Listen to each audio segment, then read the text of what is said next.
Hey, and welcome to Matt and Jess TV. I am Matt Rose. And I'm Jessica Bun Bun. We are here with our From Season 4, Episode 6 reaction and review. I think it is important that we start this video off with just asking a simple question to everyone out there.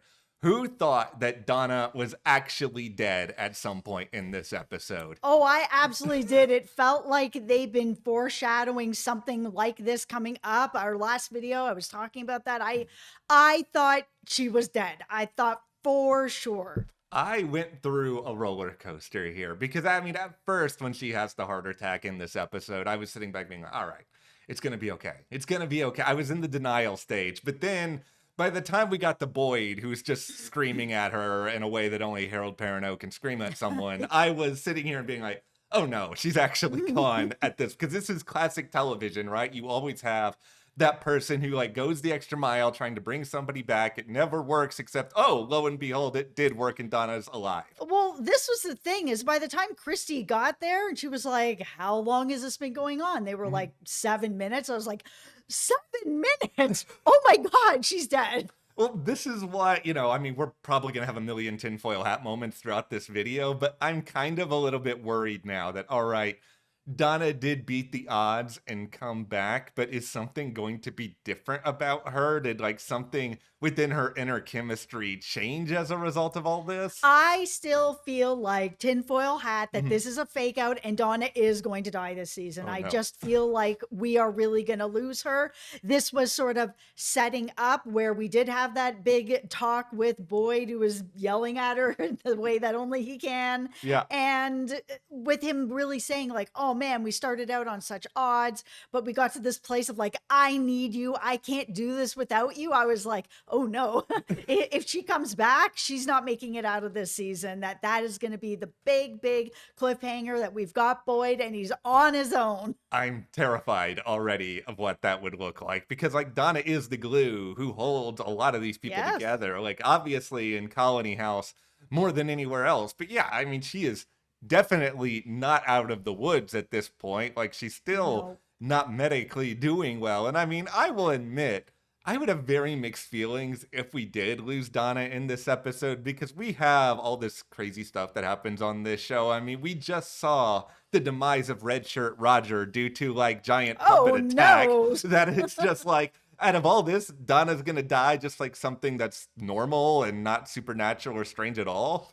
But is it not? Oh. Okay, hey, you never know, It's right? true. It's true. Like this show is trying once again in this episode to introduce a lot of possibilities when it comes to what characters are really up to. I mean, what is Sophia up to? And I mean, we'll get to that at some point. But we also have another big moment here for Boyd because as it does turn out, Jade's door exists, albeit in a slightly different way than first imagined. Yeah, it's amazing because it really does feel like they are getting closer and closer to actually being able to get out of there and go home. And we know that from next season is the final season, so we really may be setting up for that. Well, we're in a spot now where we've got good news for the characters, potentially very bad news for the characters. We're going to get into all of it, but before we do, be sure to hit that subscribe button. We will be here throughout all of From Season 4, breaking everything down, chatting with you guys in the comments. We, of course, want you to be a part of it every single step of the way. Also, here on our YouTube memberships, if you join our memberships, we have more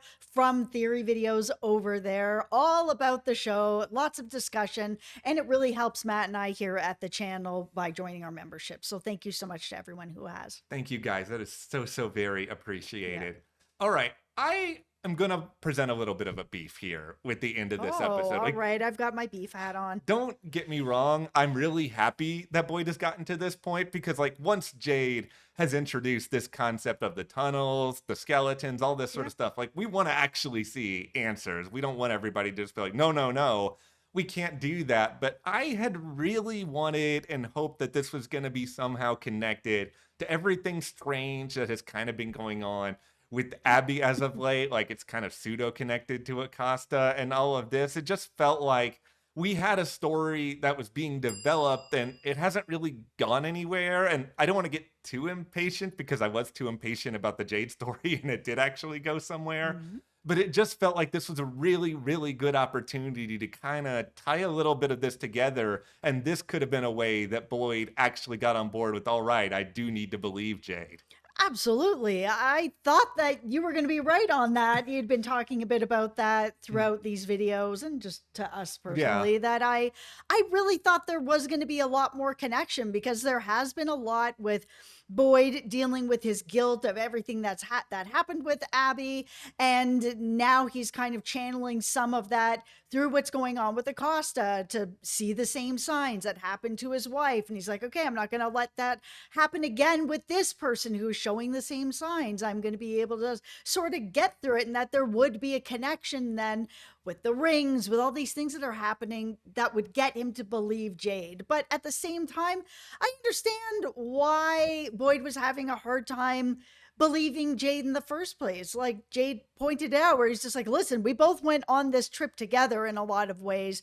I told you what I was going to do. You were like, I'm down. I came back with answers, and now you're like, oh yeah, but you were on a trip. And he's just like, well, this is what we were doing. We said Yeah. we were going to go on this trip. I went on the trip. I got the answers. You can't now be like, oh well, it wasn't actually real. Yeah, I understand Jade's frustration. I'm glad that Boyd got to the point that he got to, but I do have a couple of questions here in general about the end of this episode. I mean, for starters, Boyd just storms into Colony House with this sledgehammer. Everybody just seems to be like, okay, that's fine, Boyd. They all kind of get curious and come down. I mean, I guess if this is a place where you have a golem in one of the rooms upstairs, you're just Yeah. kind of accepting of everything at You this know point. what? The sledgehammer thing is the least weird thing that's happening in this town. I think everything is just like, oh, well, this is happening now. Oh, there's giant dolls that are killing people. Yeah, that tracks. I just hope that, Boyd, you have some sort of larger plan, because there was this discussion of, all right, let's say that all of this is true. You are going to be able to see the children or the skeletal remains of Mhm. them down deep in the tunnels. But what do you do then? Like, are you releasing the souls as Jade has suggested, which sounds great on a spiritual level, but it feels like this is a long and drawn out process. And like you said, this is not the final season. If everybody was just going to get home, it would be ending in like a week. I think the real issue that Boyd is struggling with is that there's been a lot of people that have been lost. Yeah. He has held a lot of that guilt as because of him, or he wasn't a strong enough leader, or he put them in some sort of danger. He feels very responsible for every life that is lost. So the idea of putting together a whole bunch of people to go down there, it really weighs on him. But the truth of the matter is, Jade is right. And the more people that they do have going down there, the better chance they have that someone is going to be able to get those bones out. And if this is all they have right now, they need to get the bones out. On the other side, Boyd is kind of like, okay, but what if this is nothing and people end up dying over this? It's like, okay, but what if this is something? I feel at this point that everybody's been in this town for a long enough amount of time that a Yeah. lot of people are probably going to be willing to put their lives on the line and just go in, eyes Yes. open, know that something may happen to me. But if that happens, Boyd, it's not your fault. Jade, it's not your fault. I mean, especially because we know from the Man in Yellow, knowledge comes at a cost. So Mhm. the idea that someone is going to die through a lot of this in the upcoming episodes, I think it's very, very high odds we're looking at here. I mean, the only person I honestly feel safe about, and maybe this is, I hope, please don't let this happen, but I feel like Harold has a suit of giant plot armor right now. They're not going to take out Boyd. No, they're not taking out Boyd, but I think everybody else is at some sort of a risk. Yeah, and so I do think we're gonna lose somebody. I do think most people will be okay with it. I think we're going to end up losing some more red shirts after what ended up happening with Red Shirt Roger Mm, and how much they kind of like built him up when they were at this camp. That's like, oh, Roger's got the rope. I'm like, who is Roger? Like, why does this person all of a sudden have a name? Oh, because you're going to kill off Roger. I think we're going to get another one of, oh, hey, look, it's Bob. He's decided to come down into the tunnels with us. Oh, Bob's going to die. Bye, Bob. No, I really do. Okay, this is my biggest fear with a lot of this, and this is traced once again to episode 5, that eventually the whole town is going to turn on Jade. Like, is it possible that his entire trip was intentionally misleading because he's in maybe this town is able to control his trip dreams to some extent and show him what it wants to see. Like, I do feel like there are still forces of good, but there are still forces of very, very bad at work here. If he sends them all on this wild goose chase, nothing ends up working. Somebody, even if it is Bob, ends up dying as a result of this. Are they then, even if they all willingly signed up to do this, it's one thing to do that. It's another thing on the other side to see people die. And when people die, you tend to have like that emotional reaction where you forget about everything that happened before. That could be really bad for Jade. Yeah, I feel like if the show is setting up and they are in some ways, because while he was on his trip, he saw all the different forms that he was and that they had all been killed by Mhm. people in the town, that they might be trying to set up the possible demise of Jade this season. And if that's the case, it's not going to be Red Shirt Roger that's going to die and all of a sudden the whole town's going to be like, "Oh man, it's Roger. How could you let this happen?" It's not going to be somebody like that. It's going to be somebody like Ethan who follows them down. Okay. I need a second here. I need to process. That is, It has to be something that is really dark. Somebody like Ethan, somebody like Victor. It's got to be somebody that the town truly cares about and looks at as someone that they need to protect, and that Jade let this happen to an innocent. all right. You mentioned Victor, and because my heart cannot even process the idea of Ethan, I'm just going to jump over to Victor because there is some foreshadowing potentially to this with him. And not just because he Yeah. was on the roof, but we had this long, drawn out interaction with Henry and Sophia. And I think it's important to know we talked a little bit about this in episode 5. Mhm. It feels like, at least while Sophia slash Man in Yellow is in the town, they're not omniscient. Like, they don't see or hear or understand everything that's going on. Like, they actually need to be present. Mhm. So Henry talks a little bit about the Man in Yellow to Sophia, and I think it's gonna start being pieced together that, oh, maybe Victor is suddenly a problem that Sophia needs to deal with on some level. I hope they do something with Sophia, because they started out this season really strong with this character, with the Man in Yellow, then becoming Sophia and coming into the town. I'm like, here we go. Mhm.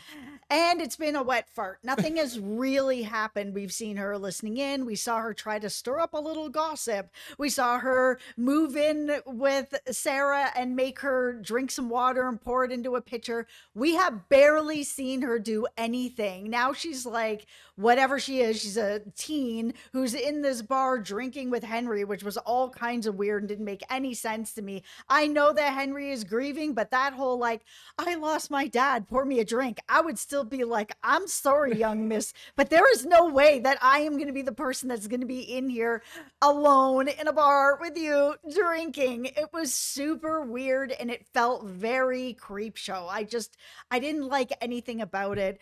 But I still felt like even in this, even though she had this moment where she, cut her finger, she put some of the blood in his drink, he's drinking it. We don't know what's going to happen with that, but I still am like, where is the chaos that this character was supposed to be causing? She's like, "Oh, this is the best part where the town tears itself apart." I'm like, yo, we are so many episodes in. You've been in this town for a minute now. Where is it?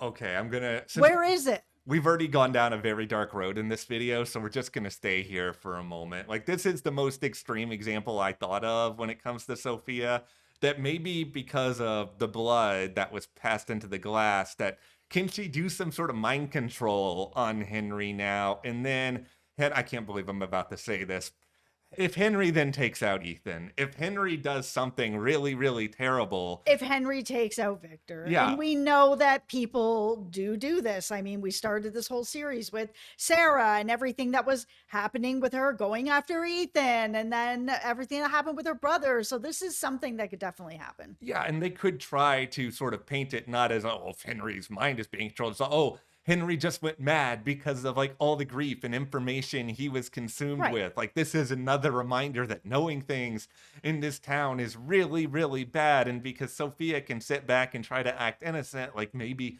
no one will ever come for her or notice her. She'll just be kind of there. Or she can play it up and be like, I just lost my dad. And this man, I went to the bar to Mhm. talk to him because I needed a shoulder to cry on, and he fed me booze.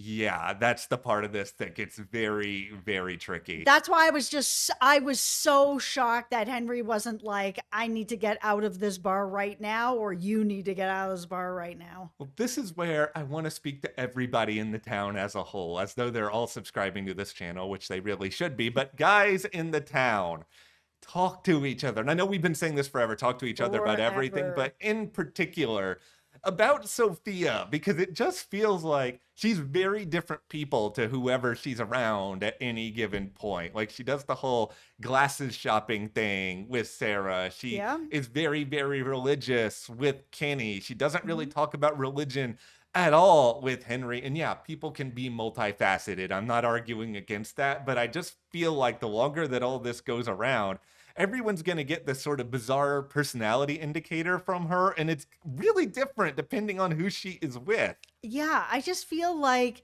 if they were gonna bring in Sophia slash the man in yellow, they needed to use them in a way that feels like it's building towards something, because you're right, it is all kind of chopped up into different things that are happening with different people, and it's not kind of fitting together into anything yet. Yeah. It doesn't mean that it won't, but it isn't yet, and it's making it a bit frustrating. Yeah, I think that's one of the hard parts of this season. And this does happen with shows sometimes where we have a middle point where it just feels like, all right, the action's too slow. We want answers. We want everything to pick up and pick up. And then it does in the final episodes of the season. And then we have to sit back and be like, okay, was the buildup worth it? Sometimes it is, sometimes it isn't. It just kind of depends on what we're getting when it comes to the payoff. And for me, the payoff that hopefully is going to come with Sophia is just that her story is not threading together in any kind of way Mhm. that makes any sense to me, of where she started, where she was like, oh, this is my favorite part, the whole town's gonna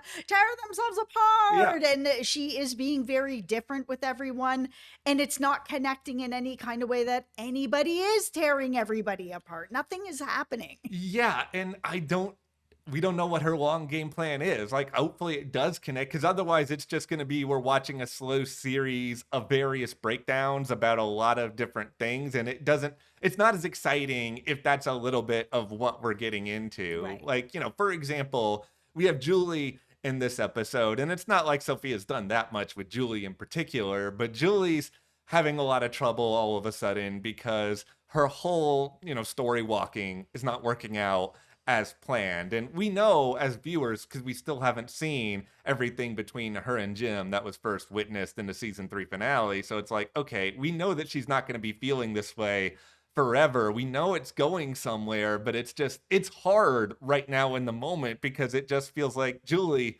I don't want to just watch you paint with Sarah. Like, that is as close to literally watching paint dry as we're going to get on this show. I loved everything What? about Julie and Oh, Sarah. okay, all right, Everything defend about it. It was so wholesome in a show where things are so dark, where Julie is really trying to connect with somebody else that has gone through what she feels like she's going through, that the town is using her in a way. This is what she's feeling. The town is using her, making her believe that she can bring somebody back, that if she does something, she's going to be able to bring her dad back. She's been doing these things, she's getting nowhere, and the only other person she thinks that would understand something like that is Sarah. And that totally makes sense to then go to Sarah and say, like, I get it. I get what's happening. What happened to you? Yeah, yours went in a different path that ended up pretty dark with Ethan and your brother and stuff like that. But, mine's in a dark path too, where, I'm trying to like save my dad and think I can do something. Like, I feel like the town is messing about in my head, and I get it. And seeing that hug, it just all felt so genuine, where I was like, yes, information is finally being shared between two people that have some pretty dark information that other people in the town haven't experienced. There's not that many people in the town that have experienced the town messing about in their heads, trying to get these things to happen. We just need to bring Elgin in here as well and like really start to pull apart that. because together they have a lot of information. Am I being a little too reactionary on this story? No, if that's how you feel, that's how you feel. I It just might felt, be. hey man, I may be on an island with this story. I watch this show less for the theories than I do for the human interaction of people in the worst situations possible finding a way to come together, even with people who, like Sarah, who Mhm. people think are the worst people in the town. Oh, she was going to kill Ethan. How could she? Oh my God, her own brother is dead because of her. That eh, even people like this who are going through this redemption arc, which is why I Yeah. was so pissed about what was going on with Sarah a couple episodes ago, Yeah. to come together now with someone like Julie, who really judged everybody when she first showed up, Mhm. who is now like, man, I am in it and I am in it with you. I was like, this is so cool watching people come together like this. Yeah, they didn't need to be painting. Yeah, watching paint dry, that's fine. But it was more about the conversation.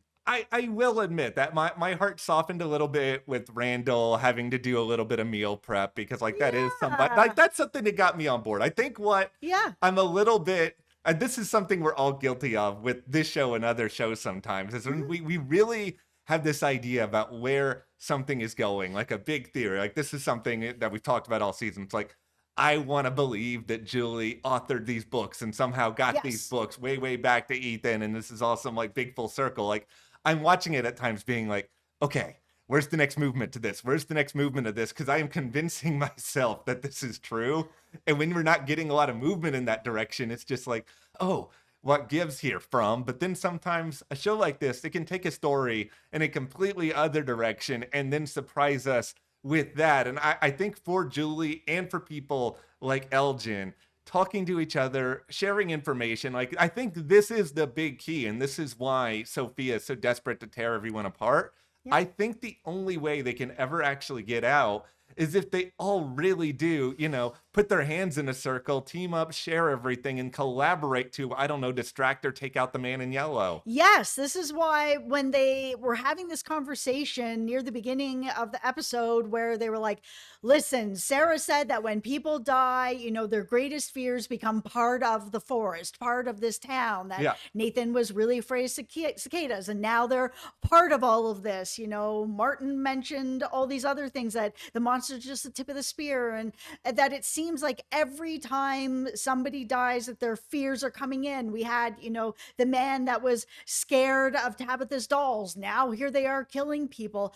I think this is where the information is really going to come into play with the people that they know who have died, to be like, okay, this person was afraid of this. This is what we need to start looking out for, and start to gather at least that information. I was so happy that that came around, because this is something that was mentioned so many seasons ago, and then it was just dropped. And I'm like, well, why is that dropped? It seems to be true. It is cool that it seems like the producers do have a plan when it comes to everything that was mapped out from the very first season. And Yes. I'm sure some things have changed over the course of time, and that's fine. I think shows evolve as you kind of figure out what characters work and do not work. But I think the larger ideas that are at play here, we've all had various theories as to what this town really is, what it represents. But I think it is becoming increasingly clear that no matter what that is, it's like Yeah. all the answers are theoretically there. It's just Sophia and the man in yellow combined, like their attempts to keep people from accessing them. Like that's where a lot of the tension is.